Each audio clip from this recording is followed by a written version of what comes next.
नमस्कार साथियों, स्वागत है आपका मेरे YouTube channel Datta reading point में।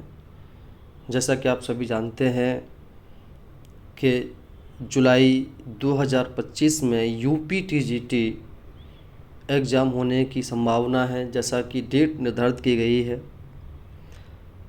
हम यहाँ प्रैक्टिस सेट लगाएंगे कि तैयारी आपने कितने कर रखी और कितने प्रश्न आपके सही हो रहे हैं। तो हम ये प्रैक्टिस सेट शुरू करते हैं। कितने प्रश्न आपके सही हैं कमेंट बॉक्स में ज़रूर बताएं। पहला क्वेश्चन जो है, सिखों के निम्नलिखित गुरुओं को कालाक्रम की दृष्टि से सजाइए, तो इनमें से कौन सा पहले आएगा कौन सा बाद में, ये आपको लगाना है।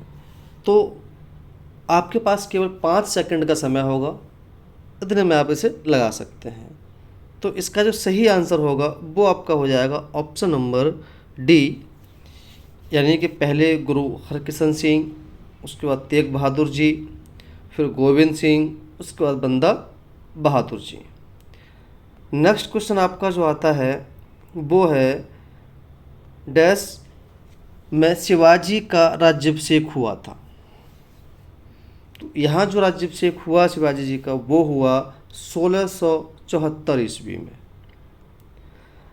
अगला क्वेश्चन है, ईस्ट इंडिया कंपनी को बंगाल की पूर्ण स्वामित्व प्राप्त हुआ, ये कब प्राप्त हुआ? तो ये जो प्राप्त हुआ था ये प्राप्त हुआ था आपका 1664 ईस्वी में। यानी कि ये क्वेश्चन जो है आपके एग्जाम में बहुत हेल्प करेंगे, कितने तैयारी आपने की है और कितने प्रश्न आपके सही हो पा रहे हैं। अगला क्वेश्चन है, गांधी जी को महात्मा की उपाधि किसने दी? तो आप सभी जानते हैं कि उपाधि दी गई थी वो रविंद्रनाथ टैगोर द्वारा दी गई थी। जो क्वेश्चन आपको पता है उससे हम जल्दी कर लेंगे। नेक्स्ट क्वेश्चन है, निम्नलिखित में से किसने नील दर्पण नामक नाटक की रचना की थी? ये जो की गई थी दीन बंधु मित्र द्वारा की गई थी। निम्न में से किसे भारतीय कृषक वर्ग का प्रथम आम विद्रोह कहा जाता है? तो ये जो था ये कहा जाता है बंगाल का नील विद्रोह। कानपुर में 1857 के विद्रोह का नेतृत्व किया था, ये जो किया गया था ये नाना साहब द्वारा किया गया था। निम्नलिखित में से कौन भारतीय राष्ट्रीय कांग्रेस की प्रथम उपस्थिति बैठक में उपस्थित नहीं हो पाया था? तो जो उपस्थित नहीं हो पाया था वो थे सुरेंद्रनाथ बनर्जी। किसके शासनकाल को स्थापित कला का स्वर्ण काल कहा जाता है? ये सभी जानते हैं। इसका सही जो आंसर होगा वो होगा शाहजहां। मगस्तनीस कौन था? इसका भी लगभग सभी को आंसर पता होगा। तो आंसर है राजदूत। भारतीय राष्ट्रीय कांग्रेस ने प्रथम अध्यक्ष कौन थे? तो इसके जो प्रथम अध्यक्ष थे वो थे WC बनर्जी, व्योमेश चंद्र बनर्जी। प्राचीन पाषाण युग के निवासियों को निम्नलिखित में से किस विषय का ज्ञान था? तो जो वो शिकार ज़्यादा करते थे। ग्रीक राजाओं द्वारा पाटलिपुत्र में 3 राजदूत भेजे गए, उनके नाम थे मैगस्थनीज, डाइमेकस और चौथा जो नाम था वो था डायनोसियस। यहाँ आपको ये मैच करना है कि कौन सा किसके साथ मैच होता है। तो आप देख सकते हैं कि ऐहोल प्रस्तर लेख पुलकेशिन द्वितीय, जूनागढ़ अभिलेख स्कंदगुप्त, नासिक ऋषभदत्त और चौथा आपका जो है वो रुद्रामन। यानी कि तो सही आंसर जो आपका हो जाएगा वो आपका हो जाएगा ऑप्शन नंबर सी। आप इसको रोक करके देख सकते हैं। नेक्स्ट, हड़प्पा सभ्यता के तहत वह एकमात्र जगह कौन सी है जहां 216 मीटर लंबा एवं 37 मीटर चौड़ा एक नौका घाट अवस्थित था? सही आंसर हो जाएगा option number C, Lothal. Sindhu घाटी सभ्यता के पतन के संबंध में दिए गए निम्नलिखित तथ्यों में से कौन सही ढंग से सुमेलित है? आप इसको रोक कर देख सकते हैं। सही इसका आंसर हो जाएगा ऑप्शन नंबर डी, का, खा, गा, यानी कि सभी। 10 राजाओं के विख्यात युद्ध में निम्नलिखित में से कौन विजयी हुआ? तो इसमें सुदास विजयी हुआ था। कश्मीर में श्रीनगर किसने बसाया था? ये बसाया गया था अशोक द्वारा। उत्तर भारत में गणतंत्र एवं राजतंत्र महाजनपद की स्थापना हुई लगभग जो है वो 600 ईसा पूर्व के आसपास महाजनपद काल की स्थापना होती है। किस शासक ने अपने को देवता कहलवाया? तो ये जो देवता की जो बात की जा रही थी वो अशोक, यानी कि अशोक ने कई सारी ऐसी उपाधियाँ थीं जो उसने ली थी, देवनाम प्रेम वगैरह, तो इसलिए उसको देवता कहलवाया। बौद्ध का वह धर्म ग्रंथ था जिसमें गौतम बुद्ध के पूर्ववर्ती जन्मों की कथाएं संकलित हैं, कहलाता है, ये कहलाता है जातक कथाएं। जातक में इसको वर्णन मिलता है। निम्नलिखित में कौन सा अंचल चंद्रगुप्त मौर्य के साम्राज्य में शामिल नहीं था? तो ये तमिलनाडु जो था उसमें शामिल नहीं था। बिंदुसार के शासनकाल में अशोक को किस अंचल का शासनभार दिया गया था और वह था? तो यहाँ पे अब देखेंगे तक्षशिला और उज्जैनी दोनों, यानी कि ए और बी दोनों। यहाँ फिर से ये मैच करना है आपने। तो अब देख पाएंगे कि पहला जो मैच होता है वो स्तंभ यानी कि लौड़िया नंदलगढ़।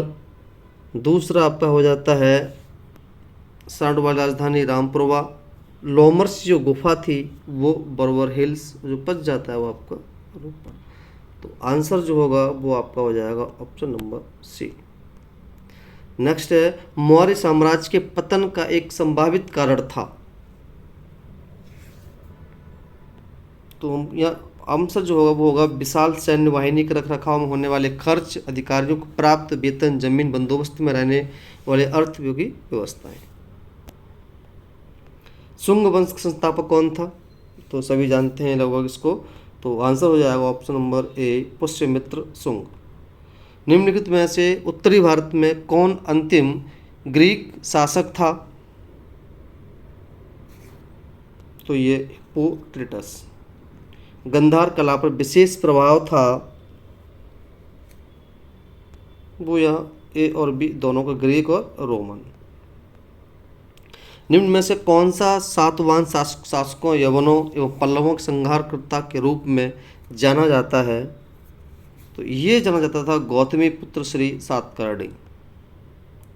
इलाहाबाद शिलालेख में समुद्रगुप्त की प्रशस्ति जिसके रचयिता उनके दरबारी कवि थे, सही आंसर है हरि सिंह। बहुत सारे ऐसे क्वेश्चन होंगे जो आपको इसमें से आते होंगे, लगभग 5-7 क्वेश्चन ऐसे होते हैं जो आपको नहीं आते होंगे, वही आप प्रैक्टिस करनी है और ये आपके एग्जाम के लिए बहुत ज़्यादा हेल्पफुल होने वाले हैं। गुप्त शासकों में से किसने विक्रमादित्य की उपाधि धारण की? तो ये था चंद्रगुप्त सेकंड। निम्न विद्वानों में से किसने यह सिद्ध किया था कि धरती गोल है एवं अपनी धुरी पर चक्कर काटती है? तो ये आर्यभट्ट। पुलकेशिन द्वितीय ने हर्ष की सेना का सामना जिस नदी के तट पर किया था वह नदी थी नर्मदा। पल्लवों ने अपने को किस देवता की संतान घोषित किया? तो ये विष्णु के संतान माने जाते थे, अपने आगे नाम के आगे भी विष्णु लगाते थे। निम्नलिखित में से कौन अकबर के नवरत्नों में शामिल नहीं था? तो बैजू बावरा शामिल नहीं था। त्रिशक्तियों, राष्ट्रकूट प्रतिहार एवं पाल के आपसी द्वंद्व का केंद्र शेर रहा, वो रहा कन्नौज। अगर कोई क्वेश्चन बाई मिस्टेक से गलत हो जाता है ऑप्शन, तो आप उसे कमेंट बॉक्स में ज़रूर बताएं। निम्नलिखित पाल राजाओं में से कौन वंशानुगत राजा नहीं था बल्कि उसे चुना गया था?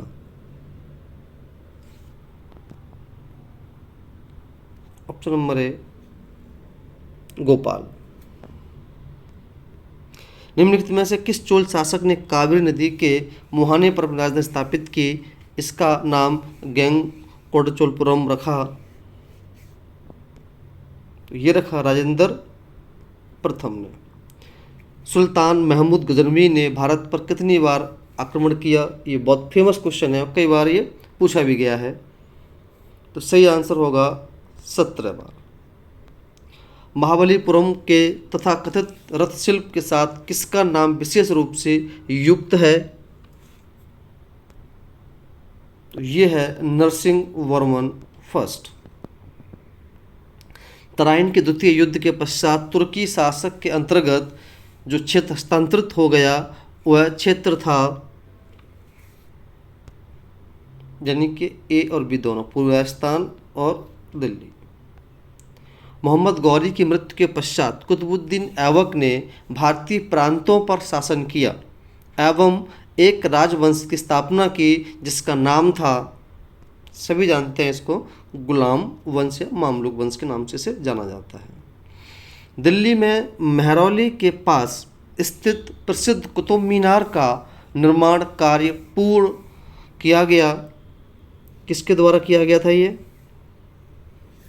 तो सही जो आंसर होगा वो होगा आपका इल्तुतमिश द्वारा।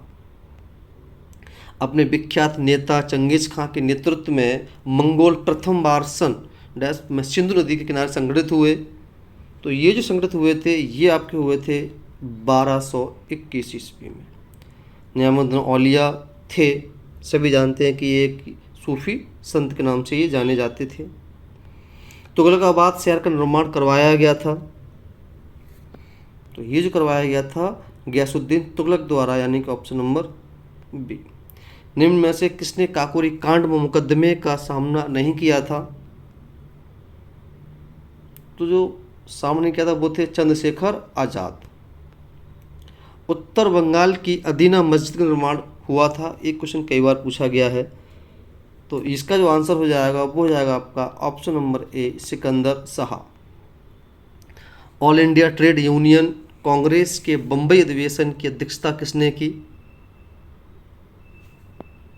ये की गई थी ऑप्शन नंबर सी लाला लाजपत राय द्वारा। दक्षिण भारत के विजयनगर राज्य के मुख्य प्रतिद्वंदी कहाँ के सुल्तान थे? तो सही आंसर आपको हो जाएगा ऑप्शन नंबर डी बहमनी राज्य। यानी कि आपके पास मुश्किल से 3 या 5 सेकंड है जिसमें आप क्वेश्चन देखते बता सकते हैं कि इसका आंसर क्या होगा, जिस तरह से आप तैयारी कर रहे हैं। उत्तर भारत का भक्ति आंदोलन किस व्यक्ति के इर्द गिर्द विकसित हुआ? तो आप देख पाते हैं कि इसका जो आंसर है वो ए और बी, यानी कि दोनों हो जाएगा राम और कृष्ण, इसी के आसपास में ये प्रगति करता है। गुरु नानक का जन्म तलवंडी नामक स्थान पर किस वर्ष में किस नदी के किनारे पर हुआ? अगर आपको वर्ष पता लग जाता है नदी अपने आप पता लग जाएगी। सही आंसर होगा ऑप्शन नंबर बी 1469 में रावी नदी के किनारे तलवंडी नामक स्थान पर गुरु नानक देव का जन्म हुआ था। पानीपत के प्रथम युद्ध ने लोधी वंश की रीढ़ की हड्डी तोड़ दी तथा इसके परिणाम स्वरूप बाबर के निमंत्रण में एक बहुत बड़ा भूभाग आ गया। वह भूभाग फैला था दिल्ली से आगरा तक। तुजु के बाबरी एवं मसनवी साहित्यिक कृतियाँ थीं, ये स्वयं बाबर की कृतियाँ थीं। यह आपको मैच करना है युद्ध। पानीपत का जो प्रथम युद्ध हुआ वो आपका 1526 में हुआ। खानवा का युद्ध जो हुआ वो 1527 में हुआ। चौसा का युद्ध जो हुआ वो 1539 में, और कन्नौज का युद्ध जो हुआ 1540 में। तो इस तरह से सही इसका आंसर जो होगा वो आपका सी हो जाएगा। शेर शाह के शासनकाल में काश्तकारों के अधिकार एवं दायित्व विधिवत मंजूर किए गए थे तथा उन्हें स्पष्ट रूप से परिभाषित किया गया था। यह शामिल था, यानी कि सभी में, पट्टा में भी, काबुलियत में भी और सरदेश में भी। हुमायूं के नेतृत्व में मुगल सेना एवं अफगान सेना के बीच 5 नवंबर 1556 को युद्ध हुआ था।